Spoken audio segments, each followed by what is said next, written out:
para el país sobre el presupuesto del próximo año. Ministro, yo tendría que comenzar hacia usted o hacia su equipo con algunas consideraciones, como ustedes los han planteado, de forma muy general, para hablar específicamente del contenido de la resolución, llamémosle corregida, con la fe de rata, que nos han hecho llegar para poder entender los cambios que han hecho al presupuesto del Estado. La primera pregunta, que es una pregunta obligada, es ¿cómo alcanzaron esas cifras? ¿Y por qué creo que es importante hablar? Porque luego yo quiero entrar al detalle sobre esa realidad. Porque hay algunas instituciones que han sufrido o mantienen, pese al cambio, aumentos en comparación al año anterior, pero hay algunas que estos cambios hacen que se reduzca el presupuesto incluso que al de este año. Por lo que son no solamente modificaciones, sino reducciones importantes en algunos casos. Y yo, sin conocer el detalle de cuál era su objetivo, porque esa es la pregunta. Si el objetivo era reducirle un poquito a cada uno, eso se hubiese hecho. Eso no fue lo que ocurrió. Hubo una escogencia, por ende hubo una discreción por parte de ustedes en ver a dónde se quitaba y a dónde no. Y ahí yo quisiera entrar a entender cuáles son las prioridades que el país tiene desde el punto de vista económico que usted dirige, ministro, para poder ver si yo coincido o no, ese es el derecho de cada quien, ¿no?, con la decisión que ustedes han tomado. Entonces, lo primero que yo les pediría es entender cómo escogieron de dónde quitar dinero o reducir el presupuesto propuesto, y una vez escogieron de dónde, cómo escogieron cuánto presupuesto. Presidente. Tiene la palabra el señor ministro para responder.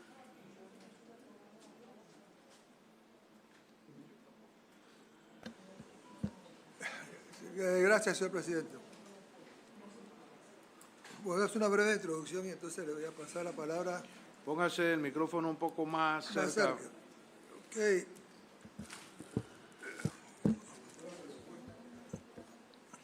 Ok. Voy a hacer una breve introducción entonces para pasar a la... Dile que le den la palabra al viceministro González. Sin lugar a duda, el ejercicio presupuestario, cuando se trata, ¿no?, de hacer ajustes por razones de cambios que hayan podido haber en las circunstancias, por ejemplo, las condiciones macroeconómicas, no es un ejercicio, realmente no es un ejercicio nada fácil, ¿no? Y yo voy a explicar realmente por qué no es un ejercicio tampoco tan fácil realmente, ¿no? Primero, y voy a coger como ejemplo lo que fue el presupuesto que se presentó en julio aquí en la Comisión de Presupuesto. Yo lo que hago es que yo divido el presupuesto de los 32.754.000, para redondear un poco, en dos áreas. Un área que yo le llamo poca flexibilidad a estos sectores que voy a estar yo haciendo referencia, y otro que le llamo más flexibilidad. Y entonces vamos a explicarlo. Cuando hablamos del sector que yo le llamo poca flexibilidad, yo le tenía otro nombre, pero me dieron un consejo que mejor no usara más bien este concepto de poca flexibilidad, de poder nosotros inducir ciertos cambios en lo que yo voy a decir. Y espero que cuando lo esté explicando, si hay alguna duda, por favor me interrumpen. Por ejemplo, poca flexibilidad. ¿Qué incluyo yo? El sector de educación. Bueno, el sector de educación, por ley, hay que asignar el 7% del Producto Interno Bruto. Eso es lo que dice la ley, para todo el sector educativo. Esos son, ¿qué? Bueno, en este presupuesto son 5.632 millones. Eso representa el 17.2% del presupuesto. Cuando digamos poca flexibilidad, sabemos que en ese total del 17.2%, ¿no?, si nosotros queremos maniobrar, por ejemplo, para manejar una reducción en esta porción del presupuesto que dice la ley, realmente pues ahí definitivamente no se puede. Es 7% del Producto Interno Bruto. Lo otro, sin lugar a dudas, es, bueno, el servicio de la deuda. Eso no es nada fácil. El servicio de la deuda, 5.757.3, es el 17.6% del presupuesto. Ya en estas dos ya vamos casi por el 35%. En el servicio de la deuda hay que hacerle frente. No hacerle frente al servicio de la deuda nos crea a nosotros muchos problemas, no solo cómo se nos van a cerrar los mercados financieros, sino además el mensaje que se manda a inversionistas, el mensaje que se manda en general de que hay cosas que no están bien sencillamente en el país. Un país que no puede pagar su servicio de la deuda realmente está en problemas, ¿no? Yo puedo poner ejemplos de países de América Latina, el problema que tienen por esa razón. Aquí nada más va casi el 35%. Lo otro que podemos también hacer alusión es administración de justicia. Al presupuesto de administración de justicia se respeta los requerimientos que ellos nos hacen. En este caso son 977 millones. ¿No? Es 3% casi, pero se respeta. Y eso se va sumando a lo que yo llamo poca flexibilidad. Yo pudiera usar otra palabra, realmente. En algunos casos, como que dice que nada de flexibilidad para el total. Lo otro que también puedo decir acá es el tema de la caja del Seguro Social. Generalmente el presupuesto de la caja del Seguro Social que nosotros presentamos a la consideración de ustedes es el que nosotros recibimos de la caja de Seguro Social. Bueno, ese presupuesto es 7.202.2, excluyendo la inversión financiera. Oiga, eso nada más es 22% del presupuesto. Y seguimos. El sector financiero, bueno, el sector financiero, Banco Nacional, Caja de Seguro Social, perdón, Caja de Ahorro, inversiones financieras de la Caja de Seguro Social. Ahí son 3.612, son 11%. Casos como este, como el sector financiero, bueno, ¿qué tanto se puede ajustar también? No, se puede hacer algo, pero ya debe venir directamente de la entidad, como en este caso ha sido.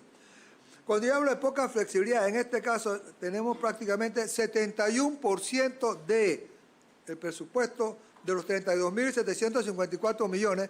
Oiga, que no es fácil maniobrar con ellos, básicamente. Entonces, ¿qué tenemos nosotros que nos queda? Sí, nos queda el 29%. Yo le llamo a eso más flexibilidad. Y cuando digo más flexibilidad, es por lo que ahí uno puede maniobrar. Voy a poner un ejemplo sencillo. Quizás algunas cosas, por supuesto, como el tema del sector financiero, dadas las condiciones como cambiantes, siempre se ha podido a lo mejor hacer algo que vengan directamente de ellos. Fíjense, si nosotros realmente pudiéramos maniobrar muy poco en lo que es poca flexibilidad, yo puedo hablar de algunas cosas que pudieran venir directamente de ellos, que nosotros teníamos. Voy a hacer un ejercicio sencillo. Ok, nos queda el 29% del presupuesto, son 9.500 millones. Yo he escuchado, sí, oiga, que se puede bajar 3.000 millones de dólares. Bueno, 3.000 millones de dólares, la pregunta es sobre qué se aplica. Entonces, lo importante es que cuando uno está haciendo realmente ajustes, es sobre qué base se aplican los ajustes. Porque yo puedo poder seguir poniendo ejemplos, ¿no? Casualmente, incluso en la parte, por ejemplo, que tiene que ver con el tema, incluso, ¿no? de otras inflexibilidades que nosotros tenemos, pero no viene al caso. Si viene la oportunidad se lo haré pensar. Así que nada más quería decirle de que esta tarea no es nada fácil realmente, nada fácil. Y claro, en el caso de nosotros, sí, prácticamente tocamos gran parte de las instituciones, pero hay instituciones como la que yo estoy mencionando aquí, que realmente fueron instituciones cuyo presupuesto realmente pues se mantuvo tal y cual realmente fue presentado. Quizás con una excepción dos excepciones que se pueden explicar. Así que yo quería empezar esta parte del tema que es bien importante. Pero hay otra cosa que yo creo que vale la pena decirlo también, que es, y este es un tema que yo he conversado con el viceministro de Economía también, que tiene que ver con el tema del proyecto revisado que aquí se presenta. Miren, el presupuesto que aquí se presenta revisado, que es 30.690 millones.4, ¿okay? Yo creo que lo que hay que hacer es compararlo con el presupuesto modificado del año 23, que es 28.882.3. ¿Por qué? Porque es en función del presupuesto modificado que nosotros hacemos todos los análisis correspondientes a las variaciones en general que vamos a estar haciendo del presupuesto. Claro, si tomamos en cuenta esta parte del presupuesto modificado, yo creo que sí, el presupuesto se incrementa en 1.808.1 millones de dólares. Pero ¿qué pasa? Mire, hay solamente dos conceptos que voy a decir de gastos, que ellos dos nada más, esos dos aumentos son mucho mayores que el aumento del presupuesto. Por ejemplo, el incremento de la servicio de la deuda son 1.100 millones, más el aumento de 1.5% del PIB, que tiene que ver con el sector educativo, que son 1.240 millones de un año para otro. Eso solamente suma los dos, 2.341 millones, mucho más que el aumento en el presupuesto. El aumento del presupuesto, vamos a contar, ¿no?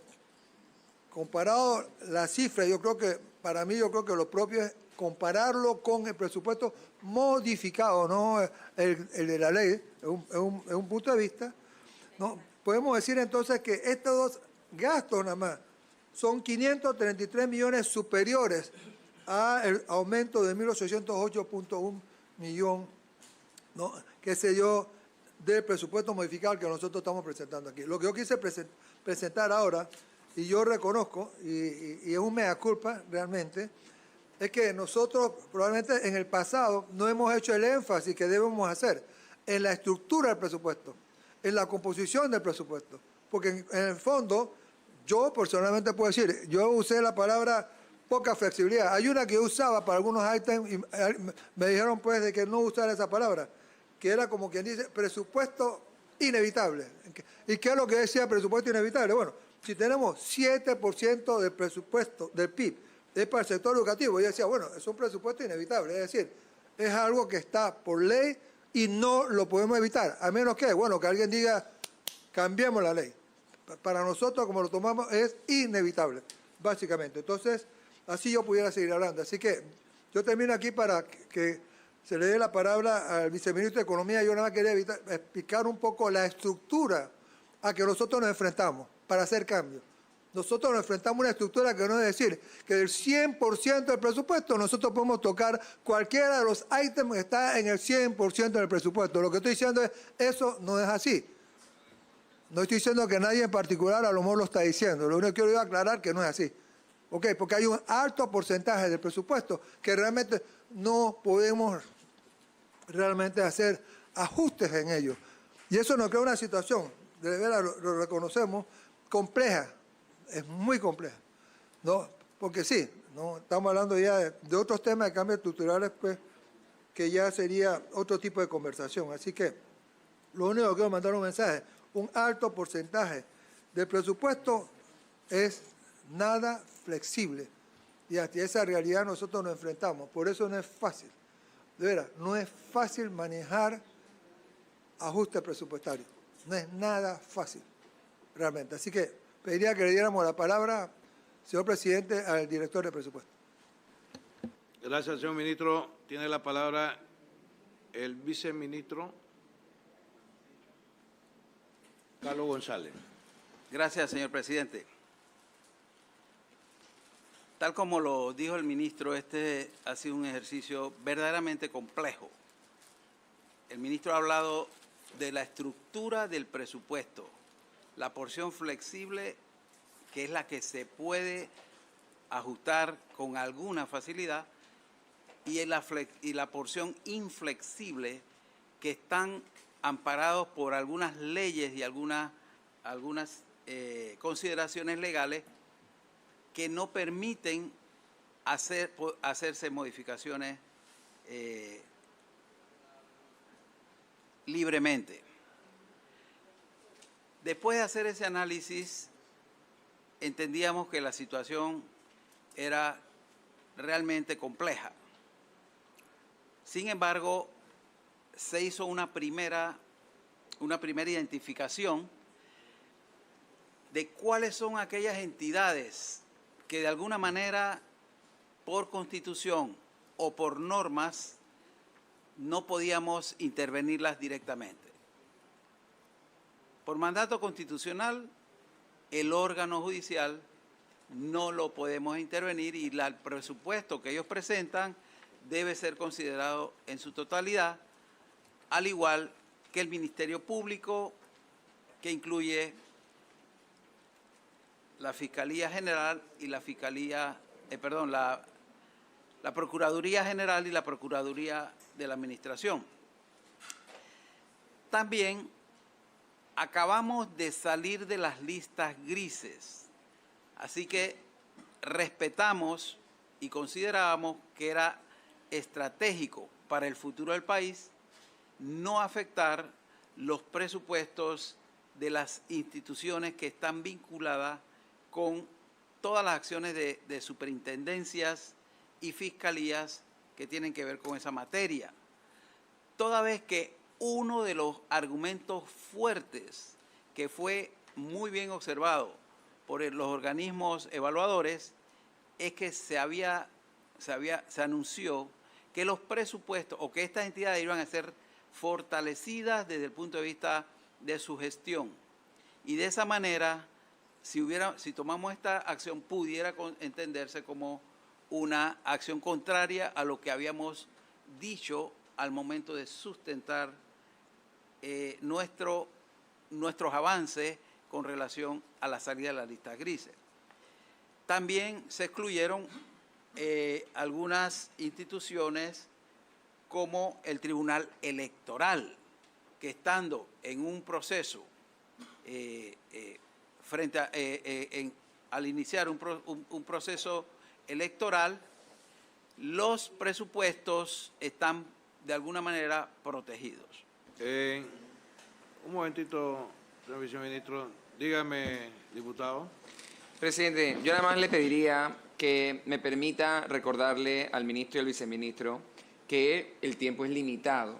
Mi pregunta no fue, entendiendo lo que hasta ahora me han respondido, ¿por qué dejaron por fuera algunas? Porque como sabemos hay muchas que están dejadas por fuera y es lo que hasta ahora me han explicado. Cosa que yo, para no decir que sabía, me lo podía imaginar. Yo he preguntado cómo llegaron a las que escogieron. Entonces no sé si usted me ayuda a poder dirigir la respuesta hacia ese nivel, entendiendo, como usted sabe mejor que yo, que el tiempo pasa y ya más de la mitad del tiempo transcurrido. Continúe, solamente que vayamos más al grano, ¿no? Gracias, presidente. Hay que recordar que esta información la está escuchando todo el pueblo porque está muy interesado y tienen que entender la metodología bajo la cual se tomaron estas decisiones. Y eso ha sido la intención en este momento. Pero continúe. Hubo 34 entidades que estaban bajo esta condición, no voy a hablar de cada una de ellas. Y además, las restricciones que, como ya se dijo, el ministro, el tema del sector educación también se respetó. Bueno, con la que se pudo trabajar se usaron los siguientes criterios. Primeramente, se adoptó como uno de los criterios eliminar o congelar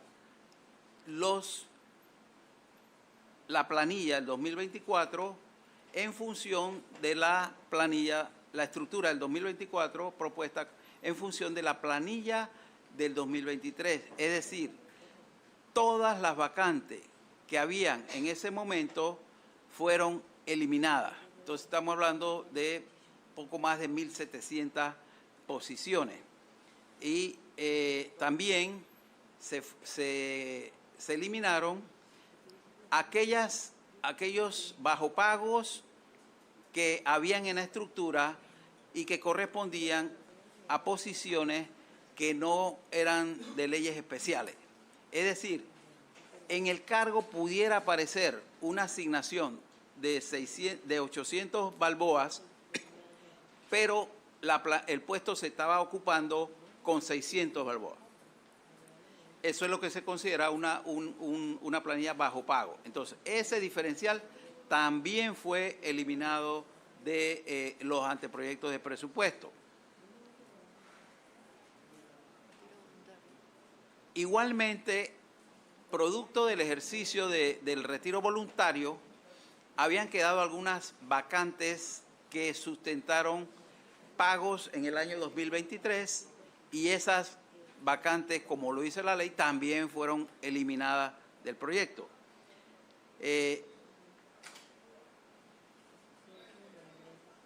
En cuanto a servicios no personales, se redujeron en términos generales para las entidades que sí estaban en el grupo flexible las asignaciones de los viáticos, de alquileres que no correspondían a contratos formados, a los gastos de transporte, de consultoría y servicios especiales, aproximadamente 30% de reducción. En cuanto a materiales y suministros, se aplicó un porcentaje de 15%, excluyendo lo que corresponde a alimentación de cárceles y hospitales. Y además se respetó los insumos y medicamentos de los hospitales y lo que corresponde a compras de aguas y químicos del IDAN. De ahí, los otros gastos administrativos sí se les aplicó esa reducción. Las transferencias corrientes se redujo alrededor de 64 millones en comparación con la recomendación que se había asignado para documentos fiscales, toda vez que como parte de la estrategia en el año 2023 se están tomando medidas para reducir los atrasos que habían en ese renglón. En cuanto a las inversiones,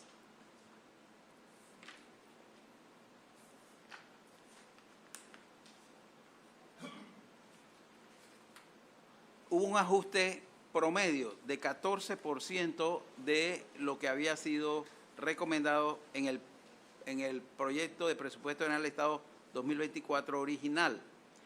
Y el criterio fue ver cuál era el ritmo de ejecución y aquellos que considerábamos o que habían mostrado ejecuciones lentas, se les aplicó entonces una cuota de 14%. Esto en realidad fue puntual, fue proyecto a proyecto y de esa manera el promedio radica en ese 20%. También en este ejercicio, como ya se dijo, se incluyeron 40 millones hacia arriba para poder incluir el proyecto del nuevo hospital oncológico y el de Metetí. Estos fueron los criterios generales que fueron aplicados. Obviamente que podemos encontrar alguna situación especial y particular, pero sería muy extendido poder entrar en caso por caso, entendiendo que más del 70% de las instituciones fueron afectadas en una u otra forma.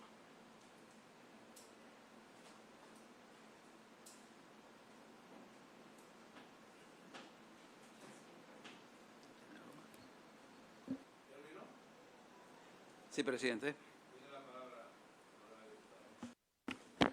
Gracias, presidente.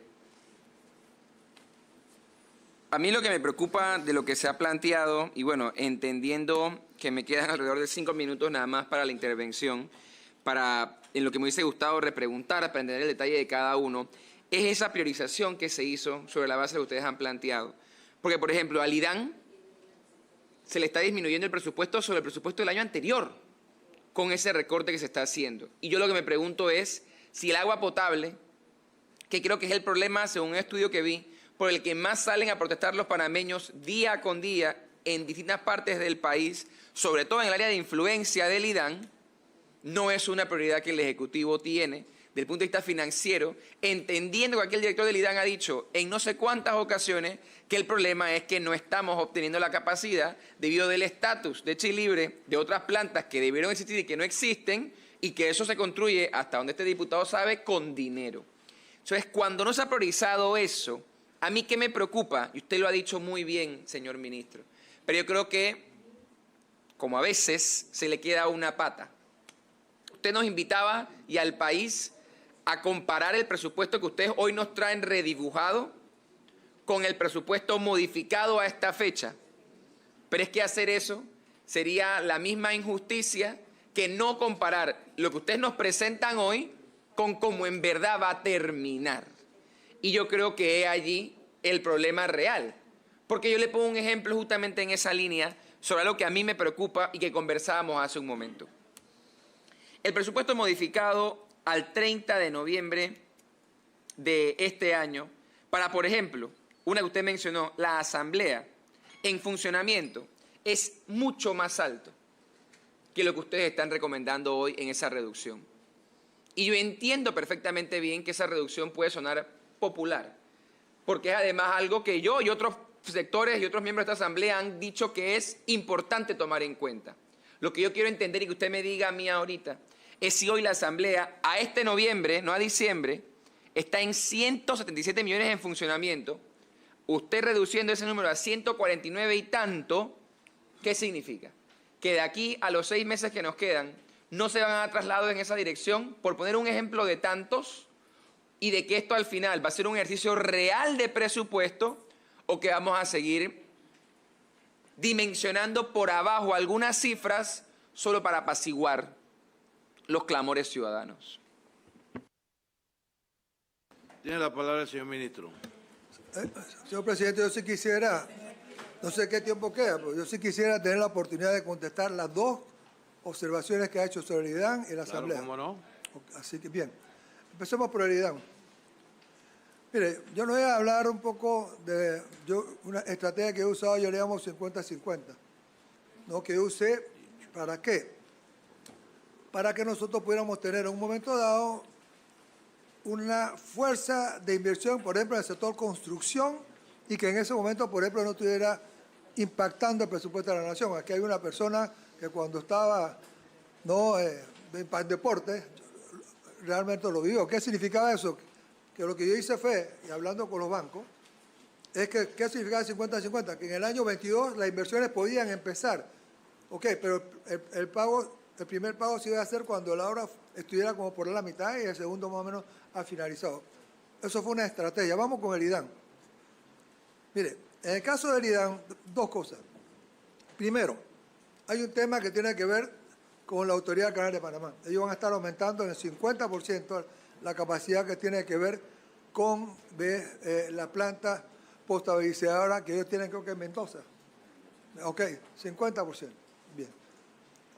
Eso con una estrategia que le puedo explicar va a ayudar a satisfacer la necesidad por mucho tiempo del área Panamá Oeste.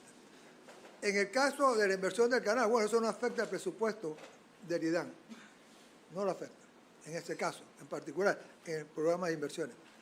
Y nosotros, es posible que aquí lo haya estado explicando el director del IDAN. Nosotros hemos estado hablando de inversiones en el IDAN, además, ya yo estoy perdiendo la cuenta de tantas cifras que uno está manejando en la cabeza, que puede ser más de 600 millones de dólares, que son varias potabilizadoras. Una, la de, antes decían Howard, pero ese Howard hay que quitarle el nombre. En el fondo esa es una planta más bien para Areján y el área Panamá Oeste.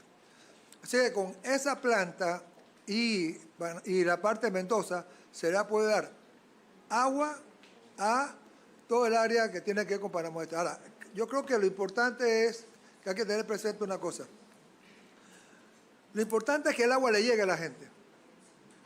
Y el hecho, ¿qué significa que el agua le llegue a la gente? Bueno, tú puedes tener realmente, una forma de decirlo es una gran participación del sector privado en esta iniciativa de que el agua le llegue a la gente. Hay otros dos grandes proyectos con el IDAN también de generación de agua. ¿Y cuál es la idea? La idea es que los que van a estar manejando la producción del agua van a ser la empresa privada. En el caso del canal, una de las salidas es si ellos hacen la inversión, bueno, se les pagará la venta de agua que ellos le hagan año a año al IDAN. En ese caso en particular, ¿qué pasaría? Bueno, no aparece como una inversión del IDAN, pero mañana pasado va a aparecer como un gasto de operación del IDAN. ¿Qué estamos nosotros hablando con, por ejemplo, la Autoridad del Canal de Panamá? Como un escenario. Hacer un trueque con el Canal de Panamá. ¿Qué significa un trueque? Áreas que ya hemos nosotros seleccionado, ¿a cambio de qué? A lo mejor, bueno, que esa potabilizadora ampliada pueda pasar entonces al IDAN. Ese es uno de los planes que nosotros tenemos con el IDAN. Ahora, hay que hacer mucho en el IDAN. Así que eso pudiéramos conversar. ¿no? Cosas que yo ya, incluso sería hasta una opinión mía, hasta personal, que yo estaría contento que se hubiera hecho, o que se pueda hacer en el futuro, porque hay mucho que hacer en el IAN y eso no lo vamos a negar. Pero en el tema del presupuesto, muchas de las inversiones importantes las estamos manejando con una figura que no van a impactar su presupuesto en ¿qué año? En el año 24. Pero vamos a tener un gran impulso de generación, de inversión y producción de agua que lo va a estar haciendo realmente entonces, ¿no?, el sector privado.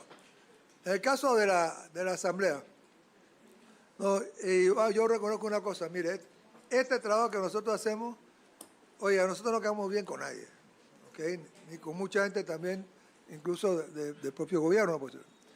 En el caso de la Asamblea, bueno, primero sí, se disminuyó el presupuesto de lo que se había presentado en el presupuesto que se presentó a la Asamblea, ¿okay?, en 56 millones, creo que más del 35%, 40%, no me acuerdo exactamente el porcentaje.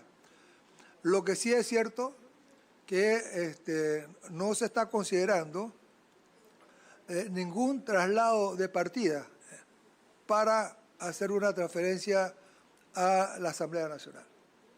Así que eso es una verdadera realidad. Lo que sí voy a ser sincero, este no ha sido un ejercicio fácil. Y sí me gustaría hablar después de lo que llamamos la escalera. ¿Qué ha significado las leyes especiales para este país? Y cómo las leyes especiales han comido mucho del aumento de las posibilidades, o mucho del aumento de una porción importante del aumento de los ingresos del gobierno, cómo se ha comido la ley especial. Y yo lo he tocado mucho. Yo he tocado mucho ese tema. Y ese tema, cómo afecta a las posibilidades también de todo el mundo, realmente. Así que nosotros, si yo le hubiera hablado también de las leyes especiales y la rigidez, aunque se me dan el espacio, yo se lo puedo decir. Lo que ha significado la ley especial, no, voy a poner un ejemplo nada más. En el año 24, ¿qué nosotros esperamos? El impacto del aumento de leyes especiales que hemos tenido en el año 2020, yo le llamo la escalera, que se las puedo realmente distribuir.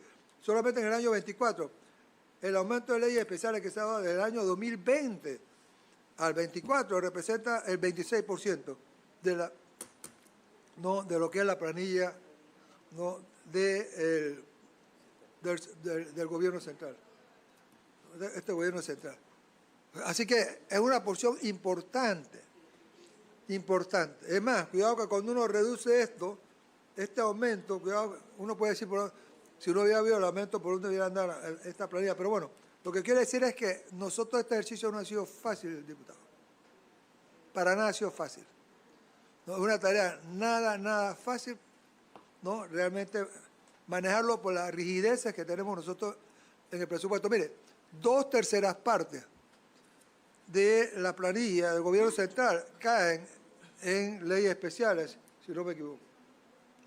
Entonces, un poquito más. Ok, un poquito más. Ok, eso significa que cuando nosotros hablamos de qué hemos hecho con la planilla, es que hay que hacer el análisis, excluyendo ¿qué? Ese elevado, quizás 65-70% de la planilla del gobierno central, que está en leyes especiales, que usted no puede tocar. Aunque no hemos tenido el tiempo de explicarlo, sí. Eso, ¿qué implica? Que los temas que nosotros estamos hablando, que nosotros hemos actuado con respecto a la planilla, tenemos que relacionarlos con ¿qué? Con la base sobre la cual nosotros podemos aplicar los ajustes que nosotros queremos. Entonces, si usted tiene con un porcentaje enorme de la planilla, ¿ok?, tiene que ver realmente con un presupuesto de forzoso cumplimiento, de veras que poder maniobrar se hace todavía mucho más complejo. Entonces, lo que hay que analizar es lo que se ha podido hacer, sobre qué base se ha aplicado, estoy de acuerdo, ¿okay?, y qué porcentaje de la base sobre la cual se ha aplicado representa la acción que nosotros hemos estado tomando. ¿No? Y en el caso de lo que son la parte de recursos o servicios personales, podemos estar hablando de más de 11-12% de lo que implica las decisiones que se están tomando, si lo tomamos en base a nada más esa parte de la planilla, que no tiene que ver con las leyes especiales, por ejemplo. Oiga, disculpe que me tomé más tiempo de la cuenta, pero para mí era importante darle, y para eso estamos aquí, dar la mayor claridad que nosotros podamos dentro de por lo menos de nuestra forma de expresar las cosas en los temas que tienen que ver con el presupuesto. Se le acabó el tiempo al honorable diputado. De todas formas, le voy a dar 5 minutos más por el tiempo que se ha acogido el ministerio.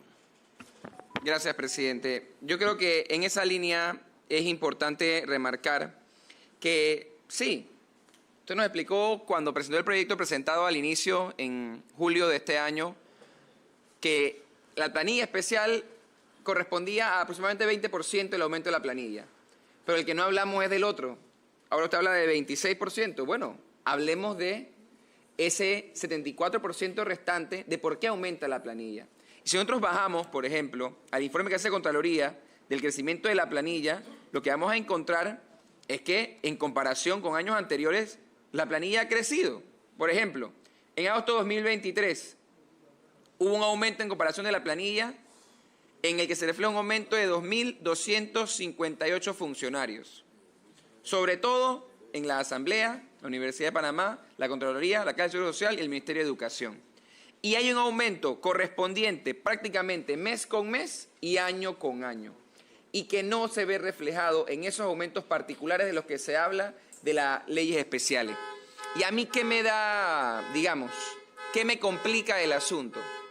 Nadie está en mejor condición para hacer propuestas a estas realidades que el Ministerio de Economía y Finanzas. Y yo lo que quisiera tal vez es la proactividad de pasar de decir que es una situación compleja a que usted nos diga cuál es la solución. Pero es que eso no es lo que se ha planteado en el último tiempo. Lo que igualmente es importante demarcar de lo que decía el viceministro González en cuanto a esos montos inflexibles del gasto del presupuesto del Estado que no se podía tocar, son los 1.100 millones que mencionó usted y mencionó el viceministro en cuanto al presupuesto que se ha presentado. Pero lo que hay que decir es que esos 1.100 millones en los que aumenta el servicio de la deuda no son coincidentales, ni es algo que le ha tocado al gobierno, digamos, por accidente o porque llegaba el momento, sino porque este gobierno es el que se ha endeudado en este periodo de tiempo de una forma considerable para hacer frente a esto. Y es en esa línea que yo quisiera entrar, ministro. El mismo día que usted aprueba esta resolución, ustedes modificaron la reglamentación de la Ley de Responsabilidad Social Fiscal para cambiar de la imposibilidad de invertir en esos compromisos de deuda, en los gastos corrientes, a la posibilidad a través de una preferibilidad a los gastos de capital, pero que no son más que el permitir, no preferentemente, pero permitir el uso de la deuda para gastos corrientes.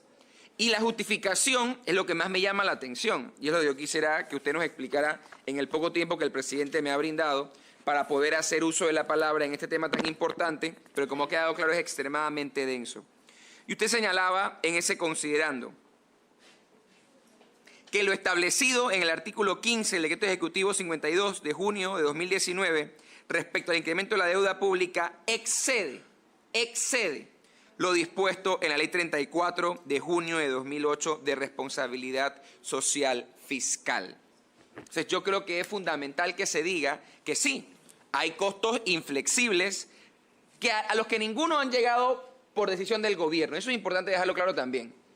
Los gastos en educación fueron establecidos por ley de forma forzosa por esta Asamblea, escuchando los clamores que en la calle estuvieron hace un año, producto de las decisiones que ustedes tomaron y las que dejaron de tomar en su momento. Segundo, las normas presupuestarias fueron así porque un fallo de la Corte al tercer año de gobierno lo forzaron a adecuar lo que desde el primer día era obligación y no respetaron, por lo menos en el presupuesto que ustedes pudieron haber formalizado, que eran los primeros 3 años anteriores. Pero ahora, en el tema del servicio a la deuda, que sin duda alguna hay un aumento importante que usted mencionó de 1.100 millones, también tiene que decirlo, ministro. Es producto de la cantidad de deuda que ustedes mismos como gobierno han salido a adquirir. Pero adicional de que nuestra posición, de que este gobierno comenzó a la fecha, ha ido desmejorando en algún sentido en cuanto al costo de esos bonos que hoy tenemos afuera a nombre o a título de la República de Panamá. Entonces yo creo que ese análisis también tiene que estar completo a la hora de establecer la realidad económica del país, porque no puede verse solamente lo que conviene. Y lo que además yo creo que es importante mencionar y destacar es que la utilización de estos recursos por los rubros nada van a significar si no se den las transformaciones necesarias. Y eso, sea como sea, no lo estamos encontrando. ¿A dónde yo quiero llegar? Aquí hay ingresos importantes que no se han tomado en cuenta, porque no podemos perder de vista que ya las calificadoras internacionales, que deben ser el principal referente que ustedes deben utilizar para saber qué deciden o no, ya nos han cuestionado el uso de fondos o de dineros de futuras vigencias en vigencias anteriores. Y es la misma práctica que estamos repitiendo año con año. Y lo que a mí me preocupa es que si este gobierno en este momento ha encontrado problemáticas, porque no lo puede negar, en alcanzar el tope de déficit que establece la Ley de Responsabilidad Social Fiscal, ¿qué le esperará con estos pagos de deuda y con esta realidad económica? Y mire lo que usted dice, yo me voy a quedar con lo que usted dice, no ha pasado un año desde que usted es ministro de Economía y Finanzas, al menos en este gobierno, en el que no se aprueben traslados a mediados, o sea, traslados son modificaciones del presupuesto para este órgano del Estado. A veces por más de 50, 60 millones de dólares. Yo quisiera comprobar que al menos los 6 meses que le va a tocar a usted de la próxima vigencia va a ser la excepción, como usted acaba de decir. Pero lo cierto es que usted y yo sabemos que el presupuesto del Estado, si bien se puede aprobar en la cifra que usted ha mencionado y traído a esta Asamblea, va a terminar mucho más alto. No necesariamente en aquellos casos en donde el crédito viene propiamente de la institución que lo consigue. Y además, como ustedes mismos han dicho, tomando en cuenta que la cifra económica es menor. Y yo por eso lo último que diría es el aumento al final propuesto sigue siendo considerablemente mayor a los números que el propio ministro ha dicho ven el crecimiento de la economía para el próximo año. ¿Cómo se comprende esto? Porque esa explicación sí me gustaría entenderla y sin duda alguna el país. Según mi cálculo, usted corríjame por favor, ministro, de un presupuesto a otro, según la propuesta 2023 y la propuesta 2024, hay un 13%, unos cuantos déciles más o menos. ¿Cuánto ahora creen ustedes que va a crecer la economía para justificar ese crecimiento? Se le acabó su tiempo. Le voy a dar por unos 2 minutos, señor ministro. No me quedan hecho cosas que hay que contestarle, presidente. No sé si vamos a darle unos 3, pero la está segunda esperando. vuelta, pero no se puede. Ya hay otra persona que está esperando y una distinguida diputada Sí, que no, está aquí. Ok, sí, pero mira, hay cosas que... Lo que pasa es que si no queda en el aire. Está bien. ¿No? Como cosas que son ciertas y algunas cosas que ha dicho no lo comparto, de veras que no. Primero... Pero recuérdese que usted está hablando con... Eso, la comisión, no con una sola persona. Estoy totalmente de acuerdo y con lo que puede estar escuchándome también Perfecto. el público Continúe. en general. Bueno, primero que todo, si hay una persona que ha sido siempre advocado por el ahorro, es este ministro toda su vida. La importancia del ahorro para entonces poder nosotros hacer muchísimas más inversiones. Así que, ¿qué es lo que siempre hemos abocado nosotros? Por supuesto, que el gasto corriente, como función del ingreso corriente, yo siempre he dicho, eso debe ir bajando y así generalmente ha sido como ha pasado, realmente. Así que esa ha sido realmente la historia. ¿Dónde la historia cambió un poquito? La historia cambió un poco con la pandemia. Yo voy a hacer una analogía con los países desarrollados, con Europa y Estados Unidos. Con la pandemia, sí, los ingresos cayeron. Yo sé una política que sí son estabilizadores automáticos, que es como una política contracíclica. ¿Qué significa eso? Que el momento en que este país necesita que le inyectemos con liquidez, bueno, la liquidez la hemos traído y la traemos de afuera. O sea, yo quiero dejar en claro que cuando nosotros entramos 30% de la amortización de la deuda total caía en nuestro periodo, pero eso es un tema aparte. Entonces, no, ¿qué es lo que realmente pasa en casos realmente como esto? ¿Ok? Nosotros, 2021, cayeron los ingresos con un 25%, estamos hablando que más de 4.500 millones, y sí, usamos una estrategia de mantener, sí, los gastos constantes, aplanarlo lo más posible, siempre lo dijimos, siempre, ante la caída de ingresos, y traímos financiamiento de afuera, siempre se dijo cada vez que yo venía acá, ¿no? Y eso fue una estrategia para mantener la mayor solidez de la actividad económica, o la mayor fuerza de actividad económica y social que nosotros podíamos tener, y creo que eso se logró. se logró. ¿Cuál fue el resultado? El resultado fue, sí, un aumento importante en la deuda, y voy a hacer unas estimaciones con todo ese aumento importante de la deuda que se dio. Casi el 55% del aumento de la deuda que se dio del 2023 se debe a la política anticíclica. ¿Qué significa eso? Dinero adicional, recursos adicionales que traímos de afuera para inyectarlo en este país. Y eso ayudó mucho a mantener la actividad económica y social, sea como sea, que aquí se dio. ¿Qué hicieron los países desarrollados? ¿Qué hizo Estados Unidos y Europa? Durante la pandemia, ellos tiraron una gran cantidad de liquidez en sus economías. ¿Y qué es lo que pasó después? Esa inflación que Estados Unidos ha estado peleando, para la cual ha estado subiendo la tasa de interés, ¿qué es lo que perseguía? Casualmente, ver cómo reducía la tasa de la inflación sin llegar a una recesión, pero esa inflación, como le pasó a Europa también, era producto de la gran cantidad de liquidez, porque tienen política monetaria que tiraron en la economía, en sus economías durante la pandemia. ¿Cuál ha sido el costo para ellos que han tenido que vivir con él? La inflación y todas las políticas restrictivas que tienen ellos con respecto a la tasa, no casualmente de inflación, como les decía, que el reto de ellos entonces ¿cuál era? ¿Cómo bajar la inflación sin crear una recesión? Que era el dolor de cabeza para los Estados Unidos. ¿Qué pasó en el caso de nosotros? En el caso nuestro le voy a hablar las cifras. Durante 2 periodos presidenciales anteriores, sí, el aumento de la deuda creció como en 182%. En nuestro periodo va a crecer, sí, estamos estimando en 56%, eso es cierto. Eso es cierto. Entonces, la verdad de las cosas es que, claro, cuando uno habla de cifras absolutas más grandes y le aplica un porcentaje, las cifras van a salir más altas. Los crecimientos no necesariamente así. Si nosotros sacáramos la influencia de lo que tuvimos nosotros que endeudarnos adicionalmente por la política anticíclica, el aumento de la deuda ha sido 28%. Eso es una verdad. Lo que yo estoy diciendo a ustedes es una verdad, ¿para qué? Sí, para que con esa verdad, bueno, ustedes hagan los análisis que corresponden. Yo nunca he escondido nada.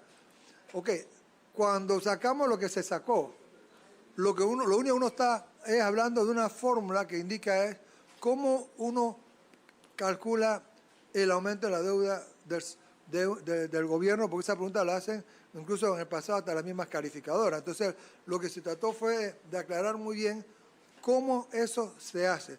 De ninguna manera, mira, yo sería el último en estar empujando que este gobierno esté pagando operaciones planillas. Oiga, con préstamos, oye, ¿a quién se le ocurre? Lo hicimos temporalmente, yo siempre lo dije, en el 2021, porque no había otra alternativa. Porque los ingresos se cayeron, ¿qué querían hacer? ¿Qué otra opción vendría cuando los ingresos cayeron como cayeron? En una economía que estaba con grandes problemas. Bueno, mi estrategia fue, traiga recursos de afuera, la trae y lo volvería a hacer. Y funcionó. Y en el caso de los países desarrollados, por eso puse el caso de Estados Unidos, la inflación que ellos han estado combatiendo últimamente, evitando ver cómo hacen para no caer en la recesión. Surge esa inflación, como en Europa también, desde la época de la pandemia. Entonces, claro, hagan también un análisis de Estados Unidos y Europa. ¿Cómo se le ocurrió a ustedes hacer todo lo que hicieron durante la pandemia para caer en esta alta tasa de inflación? Entonces pueden hacer todo un análisis ex post de lo que hizo Estados Unidos en este momento. Y se lo pueden rayar en la cara. Bueno, fue una política que usaron para darle vida a la actividad económica y social. ¿Ok? Y eso fue lo que se usó. Nosotros usamos aquí la deuda, y yo cada vez que he venido aquí lo he explicado. Y he explicado que nosotros no podíamos seguir viviendo casualmente financiando operaciones con deuda. Pero yo tuve el valor de explicarlo siempre aquí a las calificadoras y a quien sea. Pero claro, yo le explicaba, este es un periodo de transición que nosotros estamos pasando, no es sostenible, entonces nosotros tenemos que tener una política casualmente que implique lo que hemos hecho nosotros, que la tasa de crecimiento de la deuda cada vez sea mucho menor, que deuda PIB todavía siga cayendo en la forma que esté cayendo, ¿okay? Y que estamos casualmente migrando hacia una política de sostenibilidad, ¿no?, en lo que respecta a la deuda pública. Así eso es lo que uno realmente puede decir. Pero lo que sí es cierto, un país no puede vivir pidiendo prestado para pagar operaciones, como no puede una empresa, como no puede un hogar. ¿Qué hogar puede vivir pidiendo prestado para comprar comida y pagar la luz, pagar el alquiler de la casa. Señor Nadie ministro, puede. se le está agotando el tiempo que le di. Oye, bueno, voy a cerrar acá. Lo que nada más quería era, este caso en especial, creo que hay que aclararlo bien. Nosotros se sacó un decreto que lo único que busca ese decreto es explicar con total transparencia cómo se calcula el aumento de la deuda. Eso es todo. No buscaba ningún truco de que no, es que eso se sacó para poder tener nosotros la posibilidad de pagar operaciones con préstamos, señores. Es que eso no es así, eso no es sostenible. Yo soy el primero que he venido aquí, lo he dicho con toda claridad. Cada vez que he venido aquí, he hecho una presentación y le he explicado detalles de las finanzas públicas de todo lo que estamos haciendo nosotros y por qué lo hacemos. Y si hay un ministro de Economía, y se lo digo con toda propiedad, si hay un ministro de Economía que siempre ha empujado la importancia del ahorro en este país, y por qué es importante, se llama Héctor Alexander. Me consta, porque es así. me consta, y te lo digo señor desde ministro. pasado, toda mi vida. Me consta. Esto, me y el consta. significado del ahorro, siempre lo he hecho. Es más, las curvas, yo he hecho, me ha tocado hacer nuevo formato de flujo de caja que muestran exactamente eso. Pero bueno, yo mejor termino acá. Gracias, señor ministro. Tiene la palabra la honorable diputada Yanibel Ábrego. Presidente, gracias.